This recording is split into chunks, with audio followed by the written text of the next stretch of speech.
राधे राधे। आज आप सुनिए बैसाख मास महत्तम की कथा, अध्याय 20। भागवत धर्म।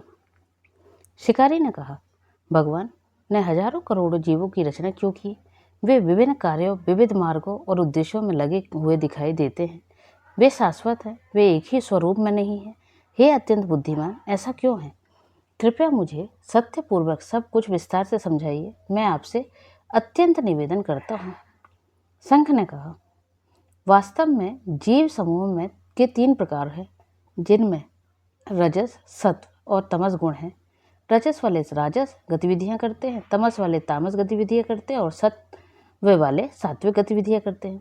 कभी कभी जन्म मृत्यु के दौरान उनके गुणों में अंतर आ जाता है। इसी कारण वे उच्च और निम्न प्रकार के कर्म करते हैं और उनके फल भोगते हैं। कुछ मामलों में उन्हें सुख प्राप्त होता है, कुछ मामलों में उन्हें दुख भोगना पड़ता है और कुछ मामलों में उन्हें सुख और दुख दोनों प्राप्त होते हैं। ये सुख उन्हें उनके गुणों के अंतर के कारण प्राप्त होते हैं। तीनों गुणों के बंधे होने के कारण ये जीव प्रकृति में निवास करते हैं। कर्मों के फल में विविधता गुणों और कर्मों के अनुसार होती है। फिर ये व्यक्ति प्रकृति और गुणों के अनुरूपता प्राप्त करते हैं। जो प्रकृति में स्थिर रहते हैं और जो उसका अनुसरण करते हैं, वे प्रकृति से प्रेरित होते हैं और प्रकृति को अपना लक्ष्य बनाकर प्राप्त करते हैं।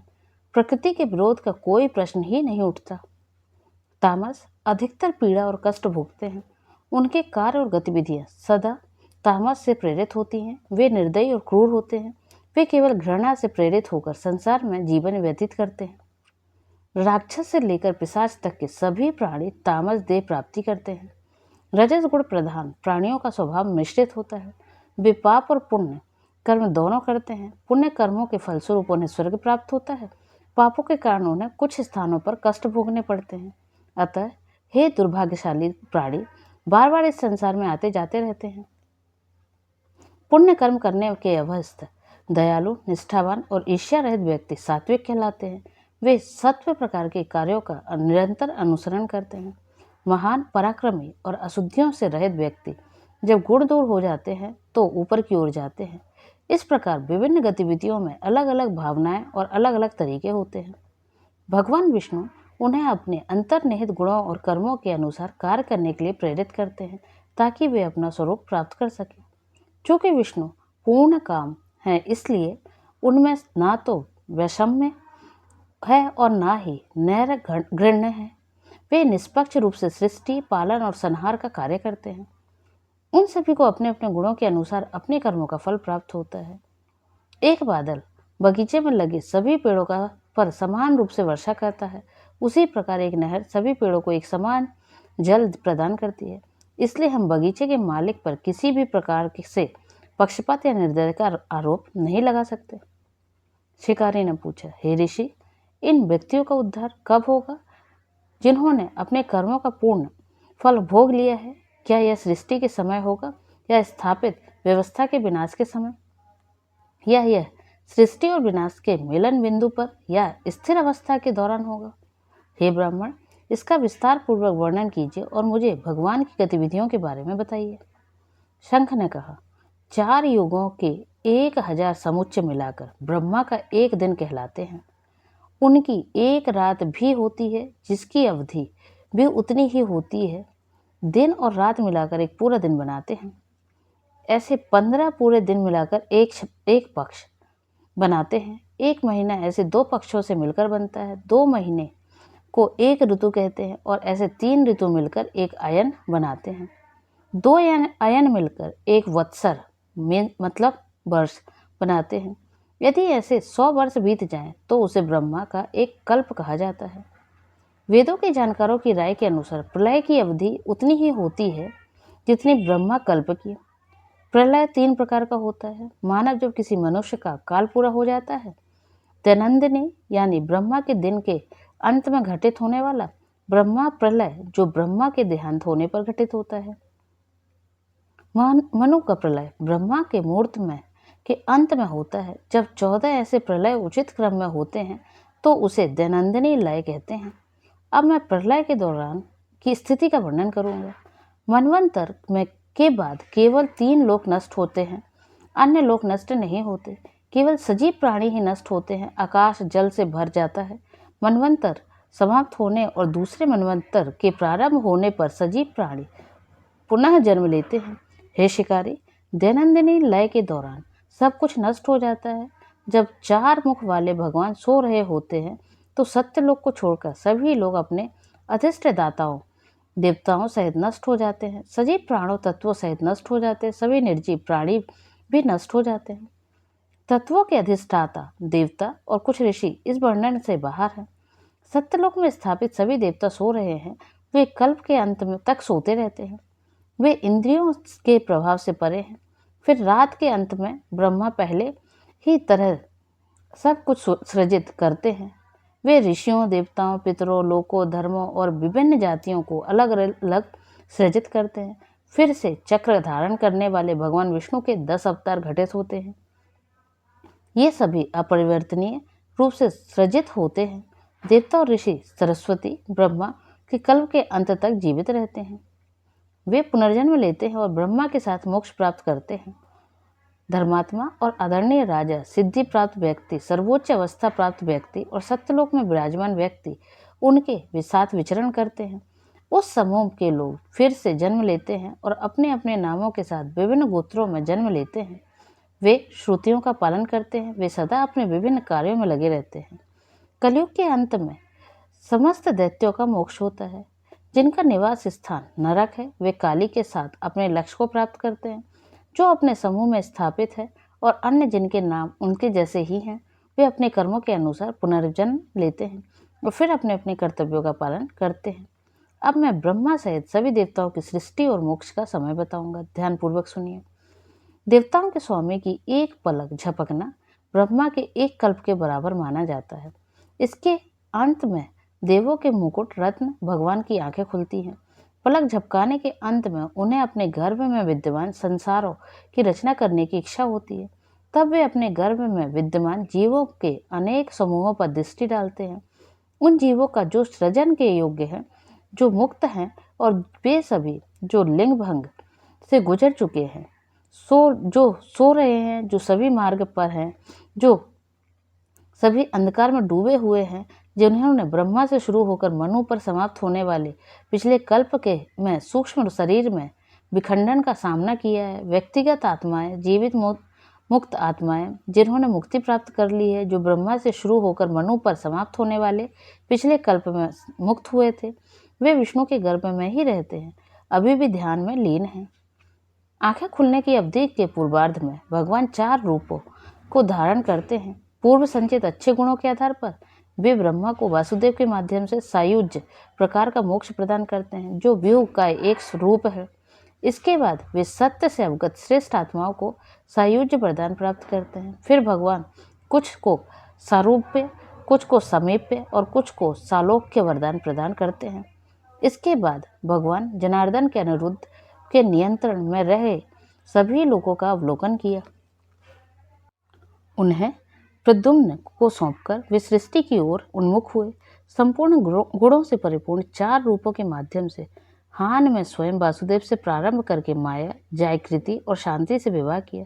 उनके सहयोग से 4 रूपों के स्वरूप वाले भगवान ने विविध कर्मों और स्वभाव वाले संसार की रचना की। यद्यपि वे स्वयं पूर्ण काम हैं, उनमें के अंत में विष्णु ने एक बार फिर योगमाया का सहारा लिया। व्यूह के प्रकट हुए संकर्षण के माध्यम से वे चल और अचल प्राणियों से युक्त इस ब्रह्मांड का नाश करते हैं। इस प्रकार परमात्मा की हर संभव गतिविधि का वर्णन किया गया है, जिसकी कल्पना नहीं की जा सकती है। उसकी कल्पना ब्रह्मा सहित योगियों के लिए भी अत्यंत कठिन है। शिकारी ने कहा, भागवत अनुष्ठान क्या है? वे कौन से अनुष्ठान हैं जिनमें विष्णु प्रसन्न होते हैं? मैं सभी उनके बारे में जानना चाहता हूँ। हे ऋषि, मुझे उनका वर्णन कीजिए। शंख ने कहा, जानो कि सात्विक धर्म वह है जिससे मन की पवित्रता बनी रहे, जो अच्छे लोगों के लिए सहायक हो और जिसकी किसी के द्वारा निंदा ना की जाए। वे जानते हैं कि धर्म सात्विक है वह धर्म जो श्रुतियों और स्मृतियों में निर्धारित है, बशर्ते कि वह तीव्र इच्छाओं से युक्त ना हो और सांसारिक कार्यों के प्रति शत्रुतापूर्ण ना हो। वे धर्म, जाति और जीवन के चरणों के अनुसार 4 प्रकार से के होते हैं। इन्हें 3 अन्य समूहों में वर्गीकृत किया गया है, अर्थात नित्य, नैमित्य और काम में विभिन्न जातियों के वे सभी भिन्न भिन्न कर्तव्य जब विष्णु को समर्पित हो तो उन्हें सात्विक धर्म कहा जाता है। वे शुभ भागवत धर्म है। अन्य प्रमुख देवताओं के साथ किए जाने वाले पवित्र अनुष्ठानों को राजस माना जाता है। यक्षों, राक्षसों, पिशाचों आदि को अधिष्ठ दाता देवता मानकर किए जाने वाले दुष्ट और घृणित अनुष्ठान जिनकी निंदा की जाती है और जिनमें हिंसा और चोट पहुंचाना शामिल होता है उन्हें तामस के रूप में जाना जाता है। जो लोग सत्व गुण का कड़ाई से पालन करते हैं और विष्णु को प्रसन्न करने वाले शुभ सात्विक धर्मों का नियमित रूप से बिना किसी विशेष शिक्षा के पालन करते हैं उन्हें भागवत के रूप में जाना जाता है। वे ही वास्तव में भागवत हैं जिनका मन सदा विष्णु से जुड़ा रहता है, जिनकी जीभ में भगवान का नाम होता है और जिनके हृदय में भगवान के चरण विराजमान होते हैं। जो लोग अच्छे आचरण में लगे रहते हैं, जो सभी की सहायता करते हैं और जो हमेशा स्वार्थ से मुक्त रहते हैं, वे भागवत कहलाते हैं। शास्त्रों, अपने गुरु, धर्मनिष्ठ और सम्मानित पुरुषों और अच्छे कर्मों से पूर्ण विश्वास रखने वाले और विष्णु के प्रति सदा समर्पित रहने वाले लोग भागवत कहलाते हैं। भागवतों द्वारा सम्मानित धर्म जो विष्णु को सदा प्रिय है और जो श्रुतियों और स्मृतियों में निर्धारित है, उन्हें शाश्वत माना जाता है। उन लोगों के लिए जिनका मन इंद्रिय सुखों से आकर्षित होता है, समस्त देशों में घूमना, समस्त पवित्र अनुष्ठानों को देखना और समस्त धर्मों को सुनना किसी काम का नहीं है, जैसे किसी नपुंसक के लिए उत्तम युवती का कोई लाभ नहीं होता। केवल धर्म परायण और सम्मानित पुरुषों को देखने मात्र से ही अच्छे लोगों का मन चंद्रकांत शिला की तरह पिघलने लगता है, जो चंद्रमा की किरणों के संपर्क में आती है। कुछ स्थानों पर उत्कृष्ट शास्त्रोक्त ग्रंथों को सुनने से अच्छे पुरुषों का मन इंद्रिय सुखों से अप्रभावित होकर सूर्य की किरणों के संपर्क में आने से प्राप्त सूर्य पत्थर के समान शुद्ध और प्रकाशमान रहता है। जो धर्म विष्णु को सदा प्रिय रहा हो और जिसका पालन निर्वाह करने वाले लोग निष्ठापूर्वक करते हैं, उसे भागवत धर्म माना जाता है। उनके द्वारा किए जाने वाले अनेक पवित्र अनुष्ठान इस जन्म और परलोक दोनों में लाभ प्रदान करते हैं। वे विष्णु को प्रसन्न करते हैं, वे सूक्ष्म हैं और समस्त दुखों से मुक्ति दिलाने में सहायक हैं। जिस प्रकार कोई दही से उसका सार मक्खन निकाल लेता है, उसी प्रकार दूध सागर में निवास करने वाले भगवान ने वैशाख से संबंधित धर्म को निकालकर सभी के कल्याण की इच्छा से राम को सुनाया। पापों को नष्ट करने वाले पवित्र अनुष्ठान निम्नलिखित हैं। सड़कों के किनारे ठंडी छायादार जगह बनाना, पीने का पानी बांटने के लिए मुफ्त पानी के स्टॉल लगवाना, हाथ के पंखे से हवा करना, बर्तन और फर्नीचर दान करना, छाता और जूते दान करना, कपूर और सुगंधित इत्र दान करना, धन और अन्य सुविधाओं के साथ तालाब, कुएं और झीलें खुदवाना, शाम को मीठे पेय पदार्थ दान करना, फूल दान करना, पान के पत्ते और दूध से बने उत्पाद दान करना विशेष रूप से पापों को नष्ट करते हैं। रास्ते में थके हुए व्यक्ति को चुटकी भर नमक के साथ छाछ दान करना, शरीर पर तेल लगाना, ब्राह्मणों के चरण धोना, चटाई, कंबल और पलंग दान करना, गाय और शहद में मिश्रित तिल दान करना पापों को नष्ट करते हैं। शाम को गन्ने के ठूंठ देना, खीरे से बने मीठे मिश्रण का उपहार और औषधि तथा पितरों को आहुति देना, ये पवित्र गतिविधियां विशेष रूप से इस महीने के लिए बताई गई हैं, जो माधव का पसंदीदा महीना है। भक्त को सूर्योदय के समय सुबह जल्दी स्नान करना चाहिए। उसे ब्राह्मणों द्वारा किए जाने वाले वैदिक मंत्रों का उच्चारण सुनना चाहिए। इसके बाद उसे अपने दैनिक कर्तव्यों का पालन करना चाहिए और मधुसूदन की पूजा करनी चाहिए। उसे वैशाख माह से संबंधित कथा को अत्यंत एकाग्रता से सुनना चाहिए। भक्त को शरीर पर तेल लगाने से बचना चाहिए। उसे धातु के बर्तन में भोजन नहीं करना चाहिए। उसे वर्जित भोजन नहीं खाना चाहिए। उसे व्यर्थ की बातों और गपशप में शामिल नहीं होना चाहिए। उसे लौकी, लहसुन, गाजर, तिल की खली या तिल के पाउडर से बने पदार्थ, खाद्य पदार्थ, उबले हुए चावल के किण्वन से बना दलिया, भुना हुआ चावल आदि पदार्थों का सेवन नहीं करना चाहिए। माधव देव को प्रिय इस माह में एक बुद्धिमान भक्त को इन सभी चीज़ों से बचना चाहिए। इनमें से किसी का भी सेवन करने से वह निश्चित रूप से चांडाल के रूप में पुनर्जन्म लेगा और फिर सैकड़ों पशु वंशों में जन्म लेगा। इसमें कोई संदेह नहीं है। अतः भक्त को मधुबध करने वाले भगवान को प्रसन्न करने के लिए पूरे महीने व्रत रखना चाहिए। व्रत के समाप्त होने पर भक्त को भगवान की प्रतिमा बनानी चाहिए।